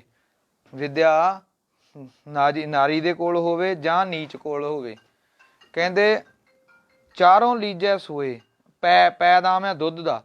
ਪੈ ਵੀ ਜਿਹੜਾ ਦੁੱਧ ਵੀ ਹੈ ਨਾ, ਕਹਿੰਦੇ ਭਾਵੇਂ ਕਿਸੇ ਵੀ ਔਰਤ ਦੇ ਕੋਲ ਹੋਵੇ, ਭਾਵੇਂ ਨੀਚ ਬੰਦੇ ਦੇ ਕੋਲ ਵੀ ਹੋਵੇ। ਆਪਾਂ ਦੁੱਧ ਨੂੰ ਅੰਮ੍ਰਿਤ ਮੰਨਦੇ ਹਾਂ, ਦੁੱਧ ਨੂੰ ਜੂਠਾ ਨਹੀਂ ਮੰਨਦੇ। ਦੁੱਧਾਂ ਦੇ ਜਿਸ ਤਰ੍ਹਾਂ ਦਾ ਵੀ ਜਿੱਥੇ ਵੀ ਹੋਵੇ, ਜਾਂ ਵਿਦਿਆ ਜਿਸ ਤਰ੍ਹਾਂ ਦੇ ਵੀ ਬੰਦੇ ਦੇ ਕੋਲ ਕੋਈ ਗੁਣ ਹੋਵੇ, ਜਿੱਦਾਂ ਵੀ ਆ, ਉਹਦੇ ਕੋਲ ਕਹਿੰਦੇ ਵਲ ਛਲ ਕਰਕੇ ਪਿਆਰ ਦੇ ਨਾਲ, ਸਤਿਕਾਰ ਦੇ ਨਾਲ ਉਹਦੇ ਕੋਲ ਵਿਦਿਆ ਗੁਣ ਜਿਹੜਾ ਆ ਤੇ ਦੁੱਧ, ਉਹ ਚਾਰੋਂ ਕੰਚਨ ਸੋਨਾ ਚਿੱਕੜ 'ਚ, ਆਪਣਾ ਜ਼ਹਿਰ 'ਚ ਅੰਮ੍ਰਿਤ, ਤੇ ਵਿਦਿਆ ਜਿਹੜੀ ਆ ਉਹ ਭਾਵੇਂ ਨਾਰੀ ਕੋਲ ਹੋਵੇ, ਭਾਵੇਂ ਨੀਵੇਂ ਬੰਦੇ ਮਾੜੇ ਬੰਦੇ ਕੋਲ ਵੀ ਹੋਵੇ, ਦੁੱਧ ਜਿਹੜਾ ਇਹਨਾਂ ਬੰਦਿਆਂ ਕੋਲ ਹੋਵੇ। ਚਾਰੋਂ ਲੀਜੈ ਸੋਏ। ਇਹ ਚਾਰੇ ਚੀਜ਼ਾਂ ਕਹਿੰਦੇ ਲੈ ਲੈਣਾ ਕਰੇ, ਕਿਉਂਕਿ ਇਹ ਚਾਰੇ ਚੀਜ਼ਾਂ ਫਾਇਦੇਮੰਦ ਆ। ਇਹ ਚੀਜ਼ਾਂ ਦਾ ਕਦੀ ਸੰਕੋਚ ਨਾ ਕਰੇ। ਜਿੱਦਾਂ ਵੀ ਕਰੇ, ਔਖਾ ਹੋਵੇ ਸੌਖਾ ਹੋਵੇ, ਔਖ ਸੌਖ ਕਰਕੇ ਇਹਨਾਂ ਚੀਜ਼ਾਂ ਨੂੰ ਜਿਹੜਾ ਆ ਉਹ ਲੈ ਲੈਣਾ ਕਰੇ। ਅੱਗੇ ਪੜੋ ਜੀ। ਪੁਰਖਨ ਤੇ ਦੁਗਣੀ ਸ਼ੁਦਾ ਸਹਿਸ਼ਾ ਸੇ ਗੁਣ ਨਾਰ। ਪੁਰਖ ਸਹਿੰਸਾ, ਸਹਿੰਸਾ ਕਹਿੰਦੇ ਪੁਰਖਣ ਨਾਮ ਆ ਬੰਦਿਆਂ ਦਾ। ਕਹਿੰਦੇ ਬੰਦਿਆਂ ਤੋਂ ਤੇ ਤੋਂ ਦੁਗਣੀ, ਦੋ ਗੁਣਾ। ਸ਼ੁਦਾ ਨਾਮ ਹੈ ਭੁੱਖ ਦਾ। ਬੰਦਿਆਂ ਦੇ ਨਾਲੋਂ 2 ਗੁਣਾ ਵੱਧ ਔਰਤ ਦੇ ਅੰਦਰ ਭੁੱਖ ਹੁੰਦੀ ਆ। 2 ਗੁਣਾ ਵੱਧ। ਜੇ ਬੰਦਾ 1 ਖਾਂਦਾ ਤੇ ਉਹ 2 ਖਾਊਗੀ, 1 ਸਾਰ ਨਾ ਖਾਊਗੀ ਤੇ ਫਿਰ ਉਹਨੇ ਘੜੀ ਕੁ ਪਿੱਛੋਂ ਰਸੋਈ 'ਚ ਜਾ ਕੇ ਮੂੰਹ ਮਾਰ ਹੀ ਲੈਣਾ ਔਰਤ ਨੇ। ਇਹ ਔਗਣ ਨਹੀਂ ਔਰਤ ਦਾ, ਸੁਭਾਅ ਦੱਸਿਆ ਉਹਨੇ ਔਰਤ ਦਾ ਕਵੀ ਨੇ। ਕਹਿੰਦੇ ਪੁਰਖਣ ਤੇ ਦੁਗਣੀ ਸ਼ੁਦਾ ਸਹਿੰਸਾ ਸ਼ੈ ਗੁਣ ਨਾਰ। ਸਹਿੰਸਾ ਨਾਮ ਹੈ ਚਿੰਤਾ ਫਿਕਰ ਦਾ। ਸ਼ੰਕਾ ਤੇ ਫਿਕਰ ਔਰਤ ਦੇ ਵਿੱਚ ਬੰਦੇ ਦੇ ਨਾਲੋਂ 6 ਗੁਣਾ ਵੱਧ ਹੁੰਦਾ। 6 ਗੁਣ ਨਾਰ, 6 ਗੁਣਾ ਵੱਧ ਬੰਦੇ ਦੇ ਨਾਲੋਂ ਜ਼ਿਆਦਾ ਹੁੰਦਾ। ਸ਼ੰਕਾ ਬਹੁਤ ਕਰਦੀ ਹੈ ਤੇ ਫਿਕਰ ਵੀ ਜਿਹੜਾ ਬੰਦੇ ਦੇ ਨਾਲੋਂ 6 ਗੁਣਾ ਵੱਧ ਕਰਦੀ ਹੈ। ਅੱਗੇ ਬੁੱਧ ਚੌਗੁਣੀ ਨਾਰ ਮੈਂ ਕਾਮ ਚਾਰ ਅਰ ਚਾਰ। ਬੁੱਧ ਬੰਦੇ ਦੇ ਨਾਲੋਂ 4 ਗੁਣਾ ਵੱਧ ਹੁੰਦੀ ਹੈ। 4 ਗੁਣਾ ਵੱਧ ਬੰਦੇ ਨਾਲੋਂ ਦਿਮਾਗ ਰੱਖਦੀ ਹੈ ਔਰਤ। ਇੱਕ ਹੱਥ ਦੇ ਨਾਲ ਉਹ ਕੀ ਕਰਦੀ ਆ, ਦਾਣੇ ਚੱਬਣ ਡਈ ਹੁੰਦੀ ਆ। ਇੱਕ ਹੱਥ ਨਾਲ ਹੀ ਉਹ ਸਵਾਟਰ ਬੁਣੀ ਜਾਂਦੀ ਆ। ਠੀਕ ਆ, ਨਾਲ ਉਹਨੇ TV ਵੀ ਲਾਇਆ ਹੁੰਦਾ ਤੇ ਨਾਲ ਨਿਆਣਾ ਵੀ ਭੰਗੂੜੇ 'ਚ ਪਾ ਕੇ ਹਣਾਉਣ ਦੀ। 4-4 5-5 ਕੰਮ ਜਨਾਨੀ ਇਕੱਠੇ ਕਰ ਜਾਂਦੀ, ਪਰ ਬੰਦਾ ਨਹੀਂ ਕਰ ਸਕਦਾ ਇੰਨੇ। ਬੰਦੇ ਦਾ ਦਿਮਾਗ ਹੀ ਨਹੀਂ ਲੱਗਣਾ ਇੰਨੇ ਬੰਨੇ। 4 ਗੁਣਾ ਵੱਧ ਬੰਦੇ ਦੇ ਨਾਲੋਂ ਦਿਮਾਗ ਆ ਔਰ ਕਾਮ 4 ਯਾਰ 4 ਕਾਮ ਜਿਹੜਾ ਵਾ 4 ਤੇ 4 8 ਗੁਣਾ ਵੱਧ ਔਰਤ ਦੇ ਵਿੱਚ ਬੰਦੇ ਦੇ ਨਾਲੋਂ ਕਾਮ ਵਿਸ਼ਾ ਭਾਵਨਾ ਦੀ ਜਿਹੜੀ ਭਾਵਨਾ ਉਹ ਔਰਤ ਦੇ ਅੰਦਰ ਹੁੰਦੀ ਹੈ। ਦਾਨ ਸ਼ਕਤ ਭੋਜਨ ਸ਼ਕਤ ਪੋਧ ਸ਼ਕਤ ਰਤ ਜਾਹਿ ਭੋਗ ਸ਼ਕਤ। ਹਾਂ, ਦਾਨ ਕਹਿੰਦੇ ਸ਼ਕਤ, ਕਮਾਈ ਕਰਦਾ ਬੰਦਾ। ਹਾਂਜੀ, ਕਮਾਈ ਕਰਨ ਆਏ ਆ, ਕਹਿੰਦੇ ਪੈਸਾ ਕਮਾਵੇ। ਸ਼ਕਤ ਨਾਮ ਆ ਸਮਰੱਥਾ ਦਾ। ਇੱਥੇ ਕਹਿੰਦੇ ਸਮਰੱਥਾ ਦੇ ਮੁਤਾਬਕ ਦਾਨ ਕਰਨਾ ਕਰੇ। ਮੈਂ ਬੇਨਤੀ ਕਰਾਂ ਕਿ ਦਾਨ ਜਿਹੜਾ ਹੈ ਹਮੇਸ਼ਾ ਨੀਵੇਂ ਨੂੰ ਕੀਤਾ ਜਾਂਦਾ ਆ। ਜੇ ਗੁਰੂ ਘਰ 'ਚ ਦਾਨ ਨਹੀਂ ਦਿੱਤਾ ਜਾਂਦਾ, ਗੁਰੂ ਘਰ 'ਚ ਅਸੀਂ ਸੇਵਾ ਦੇ ਸਕਦੇ ਹਾਂ। ਦਾਨ ਜਿਹੜਾ ਹੈ ਉਹ ਨੀਵੇਂ ਨੂੰ ਦਿੱਤਾ ਜਾਂਦਾ, ਗਰੀਬ ਨੂੰ ਦਿੱਤਾ ਜਾਂਦਾ, ਮਜਲੂਮ ਨੂੰ ਦਿੱਤਾ ਜਾਂਦਾ। ਗੁਰੂ ਘਰ ਦੇ ਵਿੱਚ ਜਿਹੜਾ ਅਸੀਂ ਦਿੰਦੇ ਹਾਂ ਨਾ, ਉਹ ਅਸੀਂ ਸੇਵਾ ਜਾਂ ਜਿਹੜਾ ਆਣ ਕੇ ਮਹਾਰਾਜ ਦੇ ਗਾੜੀ ਮੱਥਾ ਟੇਕਦੇ ਹਾਂ, ਚਰਨ ਮਹਾਰਾਜ ਨੂੰ ਮਾਇਆ ਰੱਖਦੇ ਹਾਂ ਨਾ, ਉਹ ਕਹਿੰਦੇ ਉਹ ਮਾਇਆ ਪਤਾ ਕਿਹੜੀ ਹੁੰਦੀ ਆ? ਉਹ ਹੁੰਦੀ ਆ ਮਾਇਆ, ਕਹਿ ਦਿੰਦੇ ਇਹਨੂੰ ਦਰਸ਼ਨੀ ਭੇਟਾ। ਉਹ ਆਪਣੀ ਦਰਸ਼ਨੀ ਭੇਟਾ ਹੁੰਦੀ ਆ। ਸੋ ਕਹਿੰਦੇ ਕਦੀ ਵੀ ਬੰਦਾ ਜਿਹੜਾ ਆ ਉਹ ਕੀ ਕਰੇ ਕਿ ਦਾਨ ਸ਼ਕਤ ਦਾਨ ਕਰੇ ਸਮਰੱਥਾ ਦੇ ਮੁਤਾਬਕ। ਤੇ ਭੋਜਨ ਸ਼ਕਤ, ਭੋਜਨ ਵੀ ਛਕੇ ਸਮਰੱਥਾ ਦੇ ਮੁਤਾਬਕ, ਜਿੰਨਾ ਕੁ ਪਚਾਉਣ ਜੋਗਾ ਵਾ। ਇਹ ਨਾ ਹੋਵੇ ਵੀ ਜਿਸ ਤਰ੍ਹਾਂ ਦੇਗ ਬਣੀ ਹੋਵੇ ਖੁੱਲੀ ਤੇ ਮਨ ਕਰ ਪਏ ਤੇ ਬਾਅਦ ਚ ਭਾਵੇਂ ਪੁੱਠਾ ਹੀ ਡਿੱਗਾ ਰਹੇ। ਹਾਂਜੀ, 24 ਘੰਟੇ ਹੈ ਕੜਾਹ ਪ੍ਰਸ਼ਾਦ ਦੀ ਦੇਗ ਵੇਖ ਕੇ ਤੇ ਮਨ ਡੋਲ ਜੇ ਕਿਸੇ ਚੀਜ਼ ਤੋਂ। ਕਹਿੰਦੇ ਆਪਣੇ ਸਰੀਰ ਨੂੰ ਪਚਾਉਣ ਦੀ ਸ਼ਕਤੀ ਹੋਵੇ, ਜਿੰਨੀ ਕੁ ਸ਼ਕਤੀ ਹੋਵੇ ਓਨਾ ਹੀ ਛਕੇ, ਸਮਰੱਥਾ ਦੇ ਮੁਤਾਬਕ ਛਕੇ, ਵੱਧ ਨਾ ਛਕ ਲੇ। ਲਾਲਚ ਨਹੀਂ ਕਦੀ ਵੀ ਕਰਨਾ ਵੀ ਮਤਲਬ ਸਵਾਦ ਬਣਿਆ ਤੇ ਸਵਾਦ ਚ ਬਾਅਦ ਚ ਕੀ ਆ ਵੀ ਬਿਮਾਰ ਹੋ ਜੇ। ਜਿੰਨਾ ਕੁ ਸਮਰੱਥਾ ਆ ਸਰੀਰ, ਜਿੰਨਾ ਕੁ ਛਕਣ ਜੋਗਾ ਓਨਾ ਕੁ ਛਕੇ।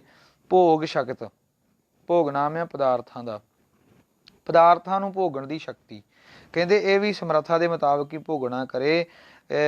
ਭੋਗ ਹੋਰ ਬੇਨਤੀ ਕਰਾਂ, ਕਹਿੰਦੇ ਵੀ ਜਿਹੜੇ ਪਦਾਰਥ ਆ ਨਾ, ਆਪਾਂ ਕੀ ਸੋਚਦੇ ਹਾਂ ਕਿ ਅਸੀਂ ਪਦਾਰਥ ਭੋਗਿਆ। ਹੁਣ ਫੋਨ ਆ, ਇਹ ਵੀ ਪਦਾਰਥ ਆ, ਇਹਨੂੰ ਅਸੀਂ ਚਲਾ ਰਹੇ ਹਾਂ, ਇਹ ਅਸੀਂ ਸੋਚਦੇ ਹਾਂ ਵੀ ਅਸੀਂ ਫੋਨ ਚਲਾ ਰਹੇ ਹਾਂ, ਪਰ ਨਹੀਂ, ਫੋਨ ਸਾਨੂੰ ਚਲਾ ਰਿਹਾ ਆ। ਇਹ ਸਾਨੂੰ ਸਮਝਣਾ ਪਊਗਾ। ਜਿੱਦਣ ਇਹ ਸਮਝ ਆ ਗਈ ਉਦੋਂ ਅਸੀਂ ਆਪਣੇ ਆਪ ਨੂੰ ਕੰਟਰੋਲ ਕਰਨਾ ਸ਼ੁਰੂ ਕਰ ਦਾਂਗੇ। ਫੋਨ ਦਾ ਕੰਮ ਆ ਚੱਲਣਾ, ਉਹਨੂੰ ਜਿੰਨਾ ਮਰਜ਼ੀ ਉਂਗਲਾਂ ਮਾਰੀ ਜਾਓ, ਜਿੰਨੀ ਉਹਦੀ ਮਨਿਆਦ ਹੈ ਉਹਨੇ ਭੋਗ ਕੇ ਆਪਣੀ ਖਤਮ ਹੋ ਜਾਣਾ। ਠੀਕ ਆ, ਉਹਨੂੰ ਚਲਾਓਗੇ, ਉਹ ਚਲਾਉਣ ਨਾਲ ਉਹਨੂੰ ਕੋਈ ਫਰਕ ਨਹੀਂ ਪੈਣਾ। ਸਾਨੂੰ ਫਰਕ ਪੈਣਾ, ਸਾਡਾ ਟਾਈਮ ਬਰਬਾਦ ਹੋਣਾ। ਅਸੀਂ ਕਹਿੰਦੇ ਹਾਂ ਅਸੀਂ ਇੰਨਾ ਚਿਰ ਆਹ ਕੰਮ ਕੀਤਾ, ਆਹ ਭੋਗ ਭੋਗਿਆ। ਉਹ ਭੋਗ ਸਾਨੂੰ ਭੋਗ ਜਾਂਦਾ। ਇਹ ਗ੍ਰੰਥ 'ਚ ਪੰਡਿਤ ਗੁਲਾਬ ਸਿੰਘ ਜੀ ਪ੍ਰਬੋਧ ਚੰਦਰ ਨਾਟਕ 'ਚ ਕਹਿੰਦੇ ਮੂਰਖ ਬੰਦਾ ਸੋਚਦਾ ਕਿ ਮੈਂ ਭੋਗ ਭੋਗਿਆ, ਪਰ ਕਹਿੰਦੇ ਮੂਰਖ ਨੂੰ ਇੰਨਾ ਨਹੀਂ ਪਤਾ ਵੀ ਭੋਗ ਉਹਨੂੰ ਭੋਗ ਕੇ ਚਲ ਗਿਆ, ਟਾਈਮ ਉਹਦਾ ਬਰਬਾਦ ਕਰਕੇ ਚਲ ਗਿਆ। ਸਮਝੇ ਆਂਦੇ ਇਹ ਵਿਦਵਾਨ ਜਾਣ ਸਮਝ ਕਿ ਭੋਗ ਨੇ ਤੈਨੂੰ ਭੋਗਿਆ। ਜਿੰਨੀ ਕੁ ਸਮਰੱਥਾ ਆ ਆਪਣੀ ਕਾਰੋਬਾਰ ਦੀ, ਸਾਰੇ ਦੀ ਵੇਖ ਕੇ, ਨਾਮ ਭਜਨ ਸਿਮਰਨ ਦਾ, ਸਾਰੀਆਂ ਚੀਜ਼ਾਂ ਦੇ ਟਾਈਮ ਦੀ ਸਮਰੱਥਾ ਰੱਖ ਕੇ ਕਹਿੰਦੇ ਜਿਹੜਾ ਵਾ ਉਹ ਫਿਰ ਉਹਨਾਂ ਪਦਾਰਥਾਂ ਨੂੰ ਭੋਗਣ ਕਰੇ, ਰਤ ਕਰੇ, ਪ੍ਰੇਮ ਕਰੇ, ਜਾਂ ਸਾਰਿਆਂ ਚੀਜ਼ਾਂ ਦੇ ਨਾਲ ਕਹਿੰਦੇ ਓਨਾ ਕੀ ਵਿਚਰੇ ਜਿੰਨੀ ਕੁ ਸਾਡੇ 'ਚ ਸਮਰੱਥਾ ਹੈਗੀ ਹੈ ਜੀ। ਉੱਤਮ ਤ੍ਰੇ ਔਰ ਵਿਪੋ ਜਗ ਬੜ ਤਪਸਾ ਫਲ ਆਹੇ। ਹਾਂਜੀ, ਭੋਗ ਸ਼ਕਤ ਰਤ ਪ੍ਰੇਮ ਜਾਏ। ਇਹਦਾ ਅਰਥ ਹੋਰ ਵੀ ਆ। ਕਹਿੰਦੇ ਭੋਗ ਨਾਮ ਆ ਇਸਤਰੀ ਦੇ ਨਾਲ ਭੋਗ ਦਾ। ਕਹਿੰਦੇ ਇਸਤਰੀ ਦੇ ਨਾਲ ਜਿੰਨੀ ਕੁ ਸਾਡੇ 'ਚ ਸਮਰੱਥਾ ਆ ਓਨਾ ਹੀ ਭੋਗ ਕਰੇ। ਜੇ ਸਮਰੱਥਾ ਹੈਗੀ ਆ ਤੇ ਇਸਤਰੀ ਨੂੰ ਲਿਆਵੇ। ਜੇ ਅਸੀਂ ਇਸਤਰੀ, ਸਾਡੇ ਕੋਲ ਸ਼ਕਤੀ ਨਹੀਂ ਇਸਤਰੀ ਨੂੰ ਖੁਸ਼ ਕਰਨ ਦੀ, ਅਸੀਂ ਉਹਦੇ ਨਾਲ ਪ੍ਰੇਮ ਹੀ ਨਹੀਂ ਕਰ ਸਕਦੇ, ਤੇ ਕਹਿੰਦੇ ਉਹ ਪ੍ਰੇਮ ਜਿਹੜਾ ਜਾਵੇ, ਉਹ ਪ੍ਰੇਮ ਖਤਮ ਹੋ ਜਾਊਗਾ।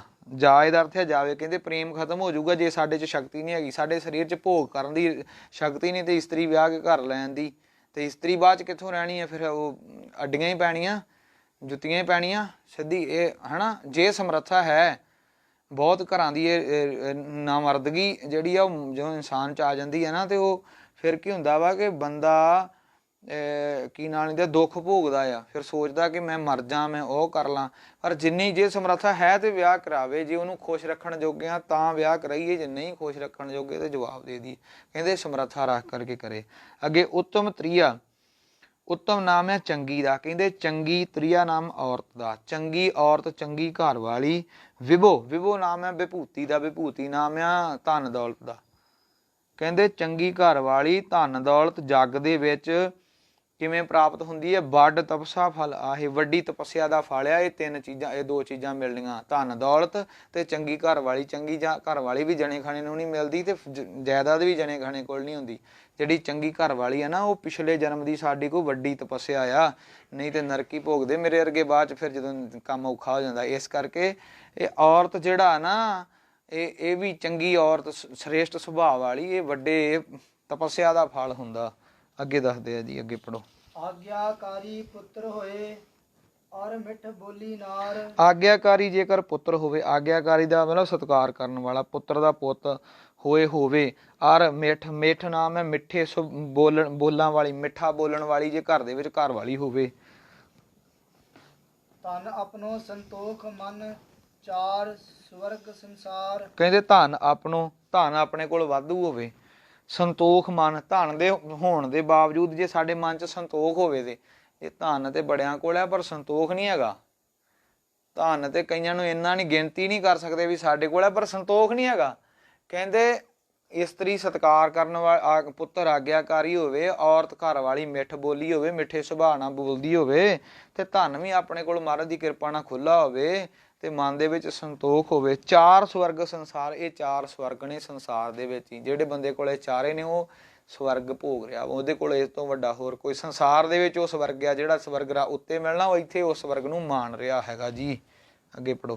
ਪੁੱਤਰਨ ਪਾਲੇ ਪਿਤਾ ਸੋ ਸੁਤ ਪਿਤ ਆਗਿਆ ਮਾਹੇ। ਪੁੱਤਰਨ ਪਾਲੇ ਪਿਤਾ ਸੋ ਪਿਤਾ ਸੋ। ਕਹਿੰਦੇ ਜਿਹੜਾ ਪੁੱਤਰਨ ਨਾਮ ਹੈ ਪੁੱਤਾਂ ਨੂੰ, ਪਾਲੇ ਨਾਮ ਹੈ ਪਾਲਣਾ ਕਰੇ, ਸੋ ਦਾ ਉਹ ਪਿਤਾ। ਦੇ ਅਸਲ 'ਚ ਉਹੀ ਪਿਤਾ ਹੈ ਜਿਹੜਾ ਪੁੱਤਰਾਂ ਦੀ ਪਾਲਣਾ ਪੋਸ਼ਣਾ ਚੰਗੀ ਢੰਗ ਦੇ ਨਾਲ ਕਰੇ, ਜਿਹੜਾ ਪੁੱਤਰਾਂ ਨੂੰ ਪੜ੍ਹਾਵੇ ਨਾ।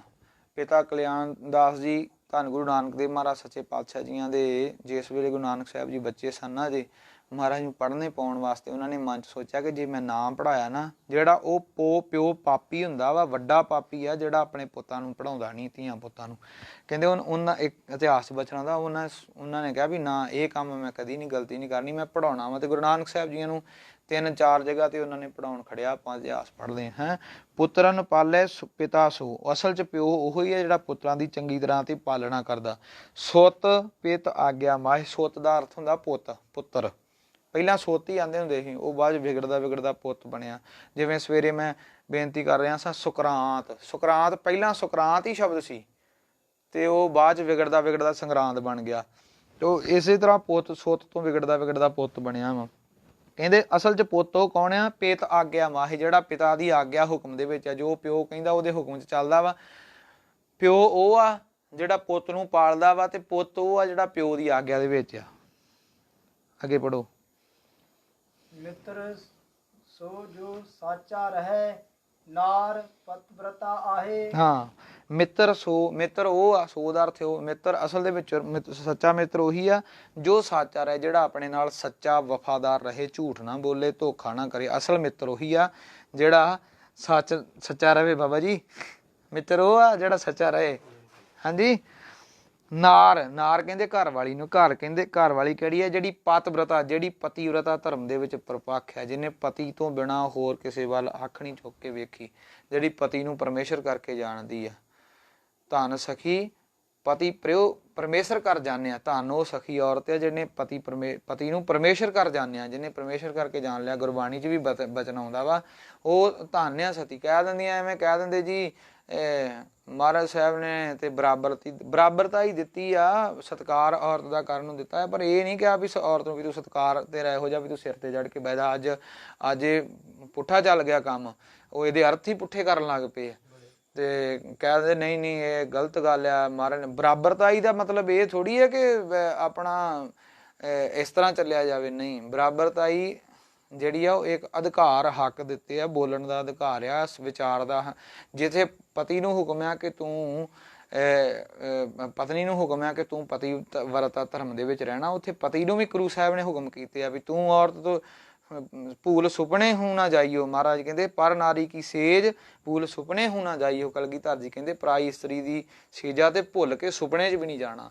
ਜੇ ਔਰਤ ਨੂੰ ਮਹਾਰਾਜ ਪਤੀਵਰਤਾ ਧਰਮ ਦੇ ਵਿੱਚ ਰਹਿਣ ਦੀ ਪ੍ਰਪੱਖਤਾ ਕਰਨ ਦੀ ਹੁਕਮ ਕਰਦੇ ਆ, ਤੇ ਮਰਦ ਨੂੰ ਵੀ ਕਰਦੇ ਆ, ਤੇ ਮਰਦ ਨੂੰ ਸਮਝਣਾ ਵੀ ਚਾਹੀਦਾ ਆ, ਤੇ ਔਰਤ ਨੂੰ ਵੀ ਸਮਝਣਾ ਚਾਹੀਦਾ ਕਿ ਮੇਰਾ ਪਤੀਵਰਤਾ ਧਰਮ ਇਹੀ ਆ ਕਿ ਮੈਂ ਸਤਿਕਾਰ ਦੇ ਵਿੱਚ ਰਵਾਂ, ਤੇ ਸਤਿਕਾਰ ਕਰਾਂਗੀ ਤੇ ਸਤਿਕਾਰ ਕਰਾਵਾਂਗੀ। ਸਤਿਕਾਰ ਇਹੀ ਹੈ।